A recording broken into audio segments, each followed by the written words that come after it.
Hey friends, welcome to the Full Life Podcast. I'm Zach Imboden, a certified strengths coach, spiritual director, and leadership coach. And if you're feeling stuck, overwhelmed, or even just a sense you've kind of a loss, Lord, this episode's for you. Today, we're diving into a topic of people pleasing, what it is, where it comes from, and how can we break free to live a more authentic life. I'm joined by my good friend and biblical intern counselor, Kim Parrish. Kim has a heart for helping people find freedom in Christ in a passionate way of helping them grow emotionally and spiritually and relationally. So let's jump in. Thanks for being here, Kim. Thanks so much for having me. Yeah, so people pleasing. It's probably a conversation that we have lots in our world, but sometimes it's one of those things. What does it mean? And I'm not even always aware of having to recognize own patterns probably in my own life where I am a people pleaser. And so, how would you define what people pleasing really is? Yeah, I think it looks different in different parts of our life. If you're a teenager, it's going to feel like you really intensely feel that peer pressure. Um, to use a term, codependency can look like that. It can look like a demand for respect. It can look like we're just working hard to get praise from someone else. It can almost look like I constantly have an empty love tank that I'm trying to get someone to fill up for me all the time. So that's how it kind of looks in our everyday life, but the root of it's the fear of man instead of the fear of God. A few months ago, I've been running a little bit more recently in my life. And I asked one of my kids if they would go running with me. And just out of maybe just kindness, they said yes. And so we went out for a run. It wasn't very long, but I could tell really quick into the run, they really did not want to participate in this run with me at all. And they were like, can we walk? Can we stop? Are we almost done? And even as I was like, okay, I got to be dad here. It can't be just, you said yes, let's go. We had to stop and just walk. And for most of this run we did, and we had to get to this spot in our conversation to recognize, I asked you to come, but you could say no, and it's okay. I wasn't going to be angry with you or frustrated with you or disappointed if you said no to me. And to be able to say, Dad, I really don't feel like going for a run today is okay. And but that's hard. That's hard as a teenager. It's hard for me as an adult, even still today, to recognize not to just to say yes or to say no, just based upon my fear of what somebody else is going to say about me or think about me or respond to me in a really kind of Right. meaningful way. And so this people pleasing conversation, I need help in this, and I got to help my kids. I got to help the Yeah. people that I lead and be aware of, because it just comes up so easy in ways that I'm not always even aware of as there. And so I'm Yeah. helping. So I was thinking about this conversation. I thought about that story with my kid, just trying to, it's okay to say no. You don't have to go for a run with dad there as well. Right. And And that's a so, great, the way you handle that is a great example. Like just of saying, because you're right, it is that yes, saying yes that can get us in trouble. But what's your motivation for yeah, saying yes, right? And so if your daughter or son had said yes because they were afraid that dad won't like me if I don't go, yeah, or I don't want dad to feel bad, that's trying to manage your emotion. But there is a piece of, hey, I love dad. I'm going to go on this run and get in and be like, what was I thinking? I don't like running, right? yeah, So a yes is not always unhealthy, but what is our motivation there? And so I yeah. love that you did give your kids the opportunity to say, it is okay to say no. I'm not going to not like you, or I'm not going to be devastated. It's okay that you can own that, but it is okay that they said yes and wanted and realized they weren't up for it too, right? Sure. Yeah, I had to. It took me a while to get to be at that spot to be okay with it, but it was. But yeah, I was like, "Come on, Dad's going for a run. This is my time to do it. So come on, let's get on this." So don't give me too much credit there, because it took me a while to get to that spot. But how does people I pleasing? yeah, how does where does this show up most in our life? Maybe at work, or maybe in church, or in our relationships. Like, how does people pleasing show up in our lives, Kim? Man, anytime someone else is involved. But, more than that, I'll be honest with you, sometimes there's really not a person there. It's my perception of people. So Okay. maybe I'm the only one in the room and I'm still struggling with it. But it's any time that we have given someone an elevated place in our life. So I am not okay unless my spouse tells me I'm beautiful every day, or I'm not okay if I don't hear that, like, I'm the best employee that we have. As a student, I'm not okay unless I get that straight A, right? It's any place that we're looking for that input or that affirmation. As a teenager, if my friend group isn't okay with me, all of those places. As moms, we can easily fall to the trap of, I'm not okay if my kids aren't okay with me, especially as they get older. So all the different places of our life that we can fall. But what essentially it is it's a fear of man. We've Mm. decided, the Bible tells us that we should be in fear of God, but that fear is like awe. It is knowing who God is and having on him his rightful place.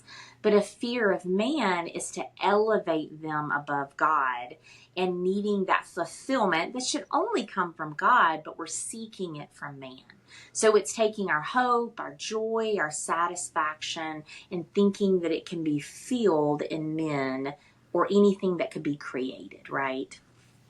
And that's so hard to know, because we're created to be in relationships. We're created, we're here, and we are always engaging with people in either online or in real life and whatever it might be. And so to know the difference between, when I'm elevating somebody else's opinion or perspective above God, it's hard to recognize that. And so but when we do that, what might be some of the byproducts that we might actually see in our life when people pleasing comes out? Like, Okay, what might so be I some have of a, yeah, good. yeah, the symptoms we would see. Is Yeah. that what you're looking for? Yeah. Okay. I have a great example. So a simple example for like work would be like that you always say yes to every project. I'm going to say yes because I need my boss to be happy with me. I'm okay if I'm the best employee or my boss is happy with me. So maybe you overcommit yourself. At home, in your friendships, a good thing to watch for is your emotions. I have adult children and I have a preteen son that lives at home. All of my adult children were visiting, and something happened that my husband made a decision on something that I thought would upset my adult children. And I reacted in a very harsh way to my husband. So watching your emotions, I had to kind of stop and be like, okay, why did I respond that way? I haven't spoken like that in a long time. What made me react that way?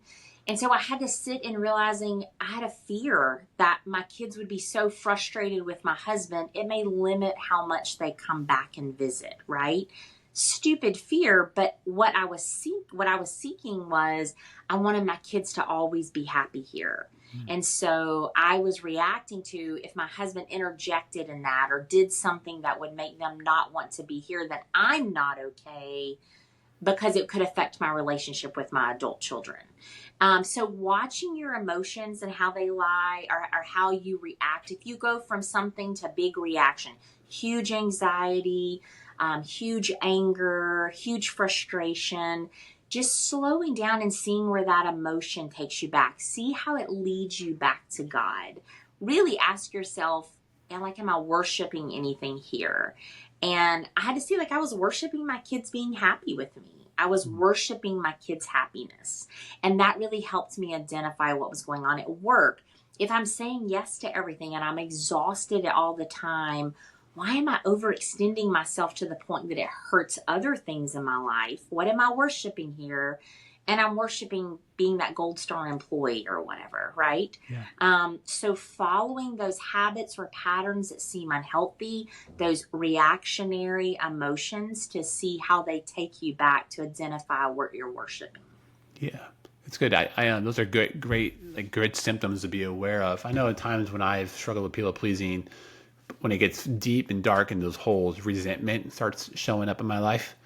When I'm resentful, like, well, I'm doing all this and you're not doing that, that's usually a sign for me of people pleasing has kicked in too much in my life, or at times where I feel I've lost my voice. I don't feel like I have a voice in whatever setting I'm in. Like, it doesn't matter. And I know it's not true, but it's what I tell myself. That Mhm. a loss of voice is like, if I don't, yeah, I don't feel like I have a voice around, then it probably means I've been given myself away in too many different ways as well. Mhm. Are a couple of things that I'm aware of when people pleasing kicks in my life that are good checkers for my heart to be aware of. Um, but Yeah. Those Kim, are how do great you? examples. Yeah, how do you? And especially in a Christian context, right? And so, where if you think about it in your work or in your family or friends, like the Bible talks so much about, humble yourself or give yourself away, and to surrender, and so if your boss comes to you and says, hey, I need you to do this, or hey, put that project down that you've worked so much on and do it this way, or a friend, life is in chaos and you have to give away your own time to go help somebody else, or what your spouse.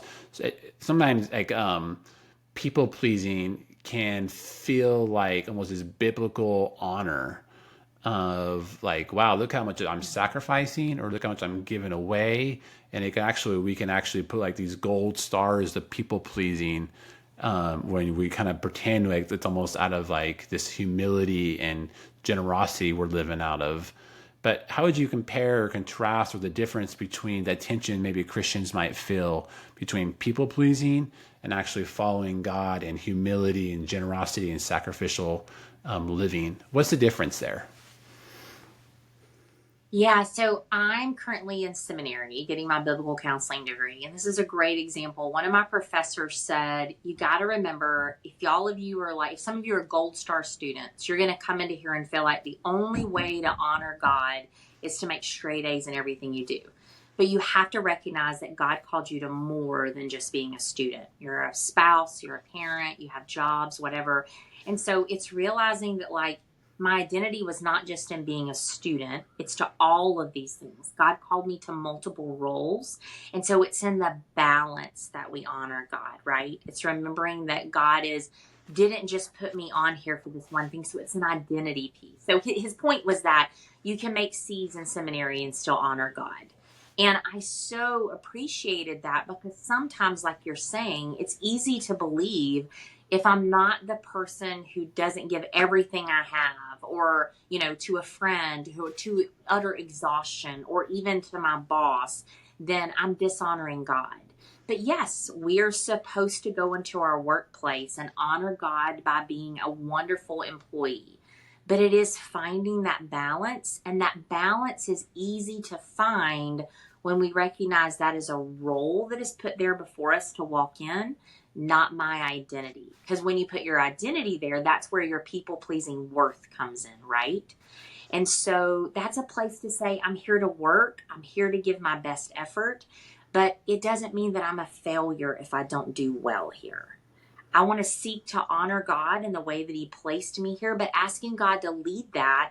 And how you can kind of find in check is, like, what are my emotions around this? How is the rest of my life playing out? They help you see, like, am I walking in something unhealthy here? Does that help answer? Yeah, it's a helpful way to think. So whatever you're doing, whatever role you're in, yeah, is this affecting my roles, or is this affecting my identity? Right. Those Mhm. are unique, different questions that come up. And so, the way I would, if I say it back to you in a different way to help recorrect this for me, or affirm if I said this, Yeah. like, if like, I think back to some times in my life where I lead people, teams, volunteer staff, and I come to a staff member and I say, hey, I need you to do this. What I want a staff member to say in some sense is like, sure, let's go do it, and I'll do it exactly the way you want it. That's the easiest, right? And they really could genuinely mean that and be like, sure, this is how we'll do it, and this is what we'll do. But on the inside, like, that might be their behavior, or they might come back and push back, or whatever it is, or however they respond. The behavior doesn't always dictate what's happening on the inside, right? What's Right. the Right. motive, what's happening there? And so, are you aware of how when opportunities come, are you aware of how it's affecting your identity? Maybe is what I hear you saying, not just the Mm-hmm. role. And Mm-hmm. so, are you aware not just of what the Mm-hmm. behavior is? That's important.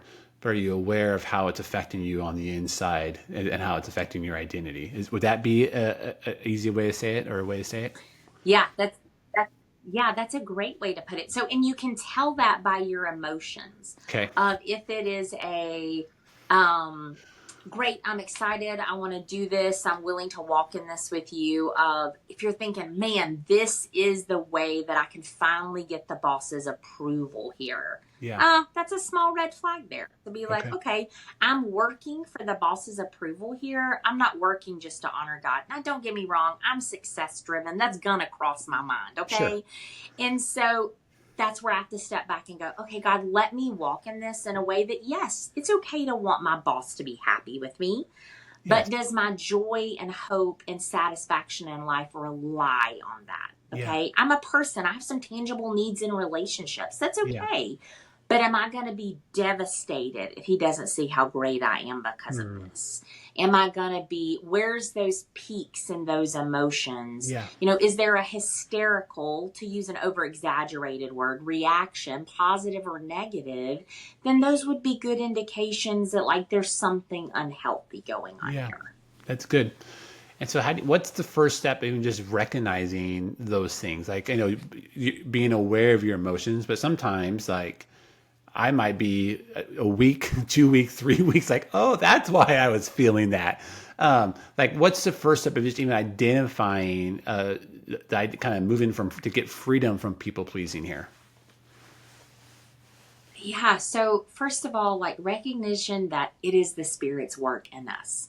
So, when you do feel that tug, like you said, maybe 2 or 3 weeks later, not a shameful thing. It's the Spirit making you aware. It's a process of your sanctification, right? It's the Spirit calling you into. It's God offering an invitation to put down the fear of man and to pick up fear of God, right? To find that correct balance in our life. For me, I think it's really important. Sometimes if I just like, let's say this, the Holy Spirit helps me see it. I get that awareness. And then I'm like, oh man, I feel so awful for what I've done and where I am. If you just sit there and stew in that, you're not going anywhere. Hmm. So I think just like any other sin, because in essence it is a sin, I have placed something above God. And so it's just saying, go back to the situation with my kids. I had to stop and say, God, I am so sorry that I have elevated my kids' happiness to this Hmm. level.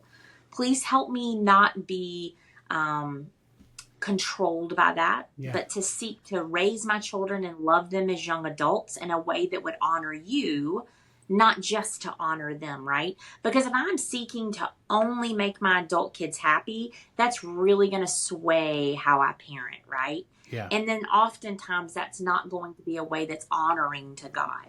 So, No. God, forgive me for like putting them on that throne, to put you there and seek to love them well in a way that honors you, to live unto you there. Yeah. So that repentance is the first step. And then the next step would just be what Romans guides us in, of just that taking off the old and putting on the new. So, Holy Spirit, help me be aware of when I am doing that, how I am walking in that. When you see it, repent of it, seek to take away that old pattern and put in the new. That's good. And then how can I grow in just being aware of those, even in the moment? Like, that's a great process. When I'm aware and I have some time or to work with a counselor or spiritual director to help you process some of those things. But when you're in the moment, you have any wisdom to kind of help me be aware, okay, am I doing this for a people pleasing way, or am I making this the right decision? Anyways, in the moment when you're actually in interaction or conversations with people, that might be a helpful way to help us not make decisions based upon people pleasing. Yeah, so I think the first step is that awareness. I think once you are made aware of it, then when you begin to recognize those emotions, that's where you get better at in the moment. Like you Yeah. said, when resentment creeps up, So once you've been made aware of it, when you see the resentment, that's the easier in the moment, Yeah. right? It's that in the moment of like, okay, wait, why am I feeling resentful right Yeah. here? What's going on? I have a relationship currently that I battled that with, and I'm like, why am I feeling resentful here? And so I just kind of had to sit in that, and so you get quicker at the awareness Mm. of the emotion and the assessment of the emotion, but it requires some sitting in it first. You're not going to see it until you've recognized it the Yeah. first time, and then you can get faster at it. Yeah, that's good. I think some ideas that things I'm working on or keep working on in my life that help me grow in this, the kind of little checks and little grid I use. I just practice pausing before I say yes to things. Yes. And so even this past week, somebody asked me to do something, and of course, my initial reaction just wants to say yes, and so I had to stop and just pause even just for a few moments before I said yes, and Mm-hmm. I said yes, but I said, but it's not going to be this week, and it's probably not going to be next week. It Right. might be 2 or 3 weeks where I can actually get to that. I get to whatever you're asking me to do. But learning just a pause and just a process before I just say yes to something been really, really helpful for me Mm-hmm. to do that. You mentioned this a little bit, but I think I'll say it again: is just asking myself, am I doing this from love or fear? Like, Mm-hmm. why? It just, again, that goes back to the identity piece. Why am I doing this? And so am I going to say yes to this thing? Am I doing it because I'm fearful of what you're going to say, or is it a chance to say, to show love or respond in love? And the other one for me, I think it's been helpful, is just learning and starting small, learning to say no in low stake situations. Like, this is not a big deal. I can say no to this, and Mm-hmm. nobody will ever know the difference.